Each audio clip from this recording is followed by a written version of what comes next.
Bonjour à tous, je m'appelle Dean Davis et voici Multiply, le podcast qui offre un message d'encouragement aux implanteurs d'églises.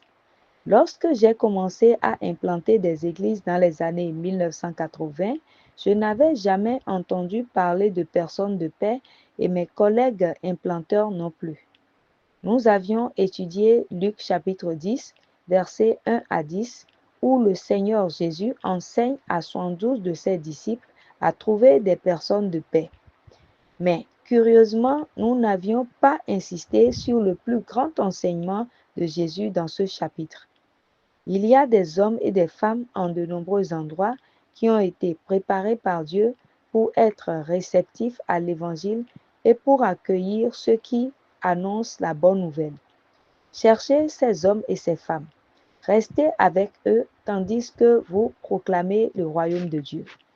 L'une des histoires bibliques les plus intéressantes concernant une personne de paix raconte la rencontre de Jésus avec une femme près d'un puits. Jean chapitre 4, versets 1 à 43. Jésus a rencontré une Samaritaine qui avait mauvaise réputation. Mais elle avait soif de connaître Dieu. Quand elle entendit la bonne nouvelle, elle annonça la nouvelle à toute la ville. Notre Seigneur resta 2 jours avec les croyants samaritains avant de poursuivre son ministère en Galilée.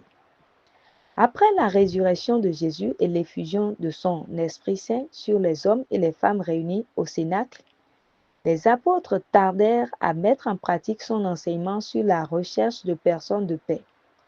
Certes, ils développèrent leur Église à Jérusalem et proclamèrent la bonne nouvelle du royaume de Dieu.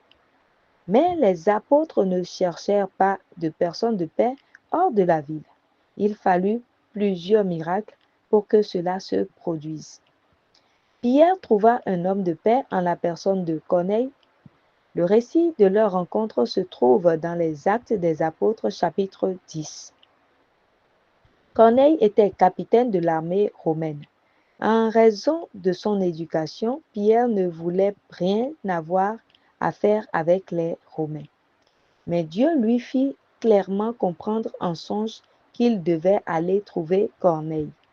Lorsqu'il arriva chez Corneille, il trouva un homme de bonne réputation, assoiffé de connaître Dieu. Corneille avait réuni ses proches et ses amis pour écouter l'enseignement de Pierre.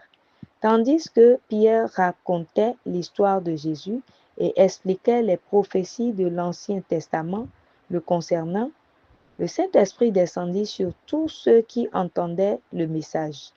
En effet, le Saint-Esprit fut répandu même sur les païens.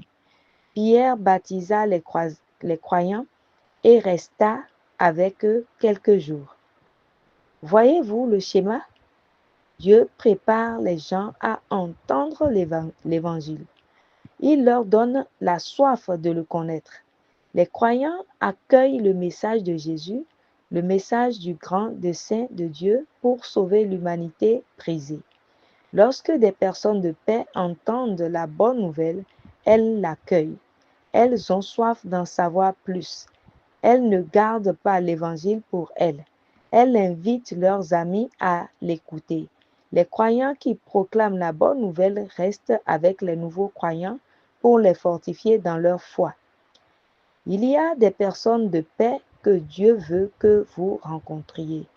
Il y a des gens qui vivent près de vous et qui ont soif de connaître Dieu. Priez pour eux, cherchez-les, priez avec eux, partagez la bonne nouvelle avec eux, restez avec eux, parlez de Jésus à leurs amis et à leurs proches. Oui, il y a des personnes de paix que Dieu veut que vous rencontriez. C'était multiplié et je suis Dean Davis. Je vous demande, à qui partagerez-vous cette parole d'encouragement aujourd'hui? Ce message a été relayé en français par votre sœur Mauricia Adeomi. Que le Seigneur bénisse votre entendement.